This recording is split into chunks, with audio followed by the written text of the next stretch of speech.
Bonjour Céline, aujourd'hui on profite de cette capsule vidéo pour parler du sujet de la santé à Montgeron. Est-ce que c'était un sujet lors de la campagne électorale de 2020 ? Bonjour. Oui, bien sûr, pour Montgeron en commun, la santé c'était un sujet important. On avait 2 points principaux au programme, parce qu'on ne peut pas tout mettre dans un programme électoral, mais il y avait une mutuelle municipale et un centre public de santé à ouvrir. Pourquoi on voulait ouvrir un centre public de santé ? D'une part pour attirer des médecins qui pourraient aimer la fonction salariée, et les médecins peuvent exercer soit de manière libérale, soit en tant que salariés. Ensuite, parce que ça permet la prévention pour toute une population sur un territoire, et donc c'est vraiment très bénéfique à long terme. Et enfin, parce que c'est un principe d'égalité, il n'y a pas d'avance de frais, et donc ça permet vraiment quelque chose de l'ordre de la justice sociale. Quelle est ta vision en tant qu'élue sur les sujets de santé à Montgeron ?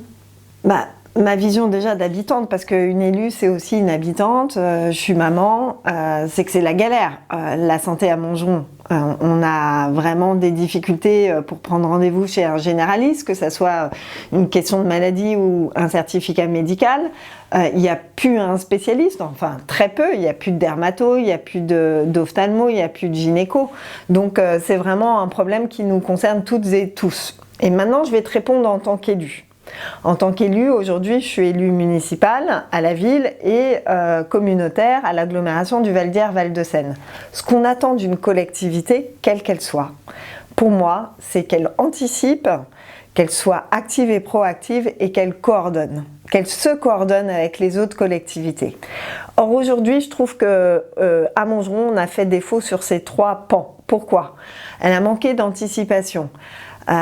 Si la population médicale s'écroule aujourd'hui, alors que ça fait plus de 10 ans que la municipalité est en place, c'est bien la preuve qu'il n'y a pas eu suffisamment d'anticipation. Alors aujourd'hui, il y a des premières actions timides qui se mettent en place. On s'en réjouit, on s'est réjoui d'ailleurs beaucoup de l'ouverture du centre public de santé, même si aujourd'hui on est déçu des modalités. Et puis on peut constater que quand même la ville n'a pas mis 1 euro, n'a pas mis à disposition des locaux, enfin rien. Donc elle a communiqué sur cette initiative de l'hôpital de Villeneuve-Saint-Georges, mais c'est clairement insuffisant. Après, il y a une question d'activité et de proactivité.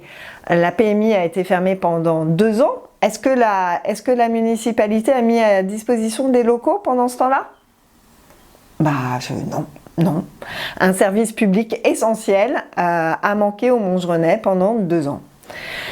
Enfin, il y a la question de la coordination entre acteurs. Alors ça, c'est au niveau de l'agglomération que ça se fait, mais ça se fait avec les villes, avec l'agglo, avec les autres collectivités. Donc on vient, et c'est mieux vaut tard que jamais, on vient de signer un contrat local de santé, c'est bien, mais qu'est-ce qu'on constate dans ce contrat local de santé ?